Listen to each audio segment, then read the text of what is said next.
பாபர் அசாம், இசாந்த் சர்மா, சூரியகுமார் யாதவ் ஆகியோர் ஒரே அணியில் விளையாடினால் எவ்வாறு இருக்கும் என்று நினைத்துப் பாருங்கள். கேட்கவே செம குஷியாக இருக்கிறது அல்லவா? இப்படி ஒரு சூழல் நிச்சயம் நடக்கப் போகிறது. ஆப்ரோ ஏசியா கப் என்ற கிரிக்கெட் தொடர் கடந்த 2005 மற்றும் 2007ஆம் ஆண்டு நடைபெற்றது.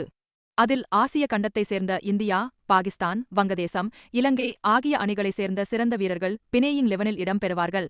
இதேபோன்று தென்னாப்பிரிக்கா, ஜிம்பாவே, கென்யா ஆகிய நாடுகளில் இருந்து சிறந்த வீரர்கள் ஒரு அணியாக விளையாடுவார்கள். இப்படி இரண்டு அணிகளும் கடந்த 2005ஆம் ஆண்டு 3 ஒருநாள் போட்டிகளில் விளையாடினர். இந்த நிலையில் 2007ஆம் ஆண்டு பிறகு இந்த தொடர் நடைபெறுவதில்லை. இந்த சூழலில் ஆப்ரோ ஏசியா கோப்பையை மீண்டும் 2020 போட்டிகளாக 2023ஆம் ஆண்டு நடத்த திட்டமிடப்பட்டது. அப்போது இதற்கான நடவடிக்கைகள் மேற்கொள்ளப்பட்டாலும் அது வெற்றியில் முடியவில்லை. தற்போது ஆப்பிரிக்க கிரிக்கெட் சங்கத்தின் தலைவர் சுமோத் தாமோதர் இந்த தொடரை மீண்டும் நடத்த நடவடிக்கை எடுக்கப்பட்டு வருவதாக தற்போது உறுதிப்படுத்தியிருக்கிறார். 2023ஆம் ஆண்டு இந்த தொடரை நடத்த நாங்கள் நடவடிக்கை எடுத்தோம்.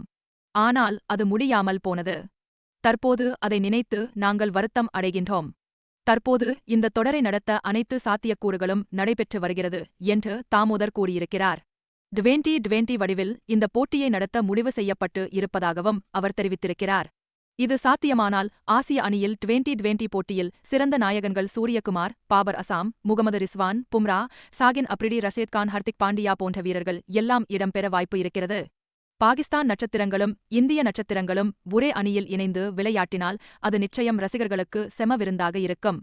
இந்த நிலையில் ஆப்ரோ ஏசியா கோப்பை போட்டி நடைபெற்றால் பாபர் அசாமும் பும்ராவும் ஒரே அணியில் இணைந்து விளையாடக்கூடிய சூழல் உருவாகும் என்பது குறிப்பிடத்தக்கது.